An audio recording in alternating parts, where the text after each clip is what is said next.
भगवत प्रेमी जनों को सप्रेम नमस्कार। आपके लिए प्रस्तुत है श्रीमद् भगवत गीता के 9वें अध्याय का महात्म्य। आपको हमारी वीडियो समय से मिलती रहे इसके लिए चैनल को सब्सक्राइब करें और यदि आपको हमारी वीडियोज अच्छी लगती हों तो वीडियोज को लाइक करें। धन्यवाद। महादेव जी कहते हैं, हे पार्वती, अब मैं आदरपूर्वक 9वें अध्याय के महात्म्य का वर्णन करूँगा। तुम स्थिर होकर सुनो। नर्मदा के तट पर एक महिष्मती नाम की नगरी है।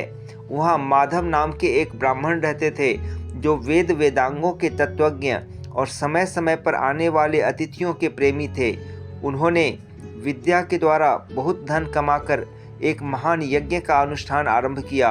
उस यज्ञ में बलि देने के लिए एक बकरा मंगाया गया। जब उसके शरीर की पूजा हो गई तब सबको आश्चर्य में डालते हुए उस बकरे ने हंसकर उच्च स्वर से कहा, ब्राह्मण, इन बहुत से यज्ञों द्वारा क्या लाभ है? इनका फल तो नष्ट हो जाने वाला है तथा ये जन्म, जरा और मृत्यु के भी कारण है। यह सब करने पर भी मेरी जो वर्तमान दशा है इसे देख लो।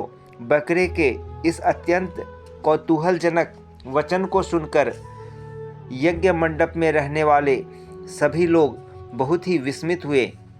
तब वे यजमान ब्राह्मण हाथ जोड़कर अपलक नेत्रों से देखते हुए बकरे को प्रणाम करके श्रद्धा और आदर के साथ पूछने लगे। ब्राह्मण बोले, आप किस जाति के थे?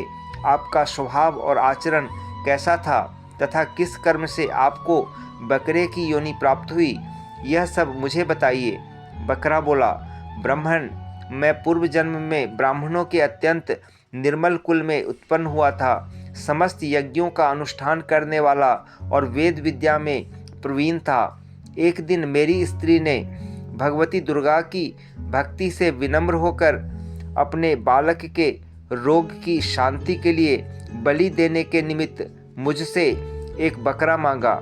तत्पश्चात जब चंडिका के मंदिर में वह बकरा मारा जाने लगा, उस समय उसकी माता ने मुझे शाप दिया, ओ ब्राह्मणों में नीच, पापी, तू मेरे बच्चे का वध करना चाहता है, इसलिए तू भी बकरे की योनि में जन्म लेगा। द्विजश्रेष्ठ, तब कालवश मृत्यु को प्राप्त होकर मैं बकरा हुआ।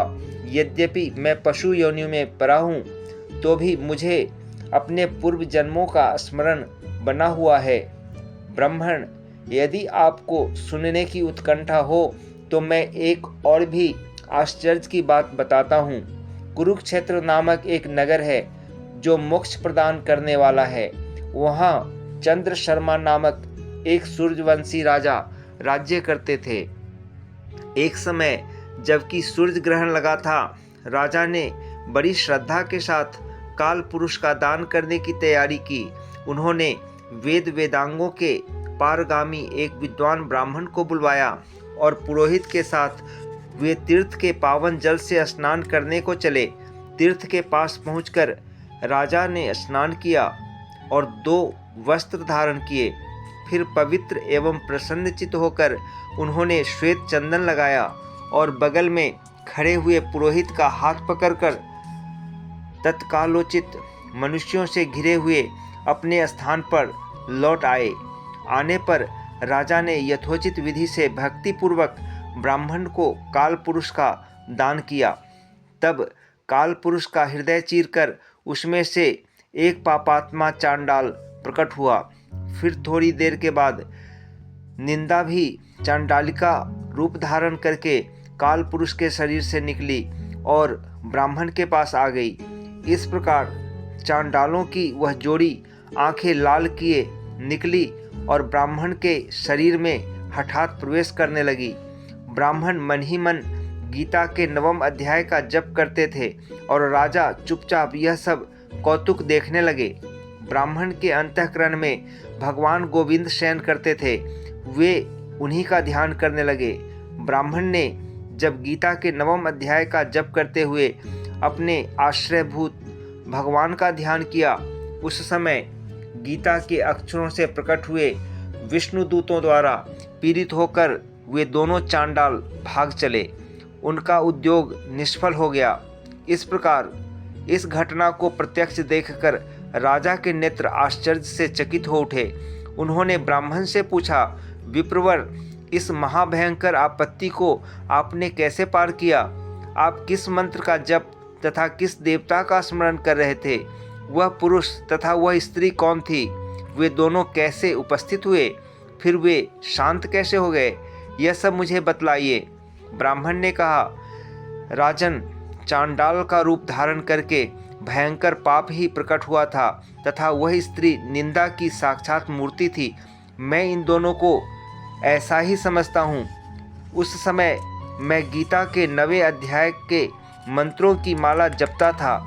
उसी का महात्म्य है कि सारा संकट दूर हो गया। महीपते, मैं नित्य ही गीता के 9वें अध्याय का जप करता हूँ। उसी के प्रभाव से प्रतिग्रह जनित आपत्तियों के पार हो सका हूँ। यह सुनकर राजा ने उसी ब्राह्मण से गीता के 9वें अध्याय का अभ्यास किया। फिर वे दोनों ही परम शांति मोक्ष को प्राप्त हो गए। यह कथा सुनकर ब्राह्मण ने बकरे को बंधन से मुक्त कर दिया और गीता के 9वें अध्याय के अभ्यास से परम गति को प्राप्त हुआ। ओम तत्सत, ओम तत्सत, ओम तत्सत।